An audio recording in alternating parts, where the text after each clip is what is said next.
almost double the size. Addressing his troops after victory at the Battle of New Orleans, Jackson declared, "Natives of different states acting together for the first time have reaped the fruits of an honorable union." His success galvanized a young country. In 1816, our country elected a Revolutionary War hero as president.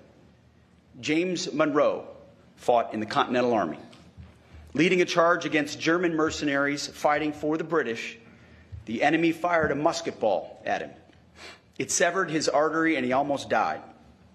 But the young captain rallied and grew to be governor of Virginia, Secretary of War, and one of our greatest presidents.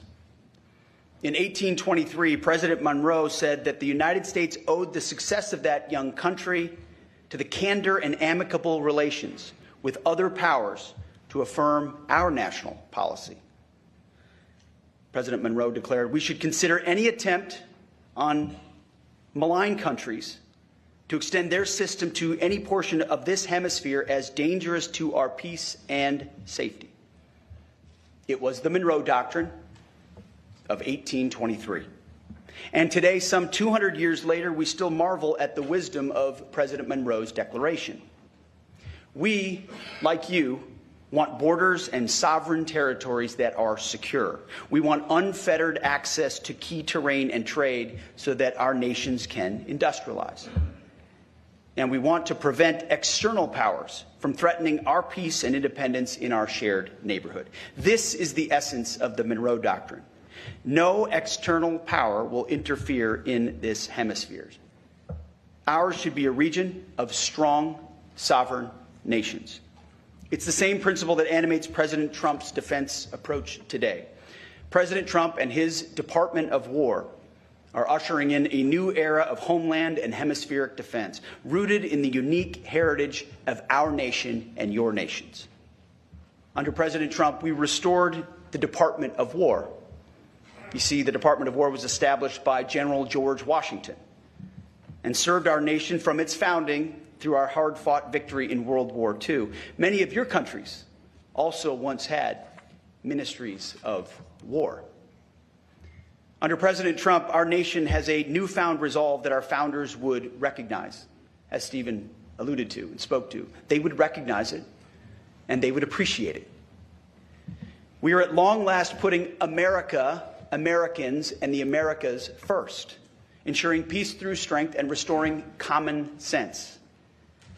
At our department, we're doing it by restoring the warrior ethos, rebuilding our military to historic levels, and reestablishing deterrence in this hemisphere and around the world. For too long, leaders in Washington and their foreign policy functionaries abandoned the simple wisdom of the Monroe Doctrine. They were consumed with the United States only going abroad. They ignored the warnings of President John Quincy Adams, who said that if our nation went overseas only in search of monsters to destroy, that we would cease to be the ruler of our own spirit and our own backyard.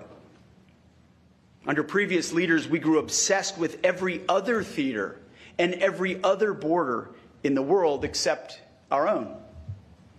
These elites reduced our power and presence in this hemisphere, opting for a benign neglect that was anything but benign. In your countries, many leaders accepted the status quo to coexist with narco-terrorism, or for a law enforcement alone approach that failed to deter and dismantle threats. Same happened in our country under the previous administration. And the result of this collective neglect was fatal. More than 1 million Americans were killed by fentanyl, cocaine, and other drugs. Numbers greater than any casualties we've sustained in war. Millions of illegal aliens invaded our borders and destabilized nations across the hemisphere. Under Joe Biden's administration, the human smuggling industry exploded by more than 2,000%, from a $500 million so-called industry in 2018 to $13 billion by 2022. Cartels of terrorists across our hemisphere, enabled by adversaries, created and profited from chaos. What creates chaos? No leadership creates chaos. In our nation, narco-terrorist groups like Tren de Aragua prospered. They raped, they poisoned, they murdered innocent Americans. They terrorized our cities, our towns, and our neighborhoods like they do yours. Across this region, these gangsters control and terrorize large swaths of your territories, kill thousands of your people, and promote chaos that makes normal life sometimes almost impossible. Crime has spiked massively. Our hemisphere has 1/8 of the population, yet 1/3 of the violent crime. There's a reason for that. America's retreat from protecting its citizens and the complacency of many neighbors in this hemisphere was a great betrayal. That's what it was, a great betrayal against our people and our nations. Well, President Trump recognizes the wisdom of the Monroe Doctrine, and the days of us betraying and endangering our own citizens are finished. President Trump has reestablished the Monroe Doctrine, the Trump corollary of the Monroe Doctrine, or if you'd like, for short, you can just call it the Donroe Doctrine. Under President Trump, securing America's interest in the Western Hemisphere and keeping our homeland safe are our top national security priorities. The President's historic national defense strategy ensures that the Department of War will prioritize resources around the threats and objectives that are core to homeland defense and the people and prosperity of the American people. And to start, the Department of War is once again defending our borders as a priority of our national defense. With our law enforcement partners, we are defending our borders and making our streets safe again. Crossings at our southern border, at the U.S.-Mexico border, have dropped to the lowest number in history. Murders nationwide have plummeted by more than 20%. We now have operational control of our southern border. 0 people are crossing our southern border. We will not rest until we have complete operational control of every inch of all of our borders. So it starts with us. We're addressing it, but we're not stopping there. Under President Trump, for the first time in history, the Department of War is on the offense against narco-terrorists as well. I should back up a step, though. In order to get 100% operational control of our border, we didn't just look at Border Patrol and say, that's your job. It's a law enforcement function. We deployed the United States military. Right now, the Division Command of the 101st Airborne is in operational control of the southern border.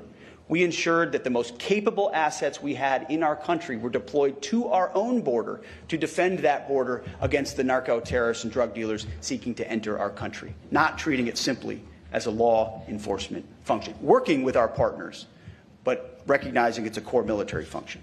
But going on offense with Operation Southern Spear has restored deterrence against the narco-terrorist cartels that profited from poisoning Americans.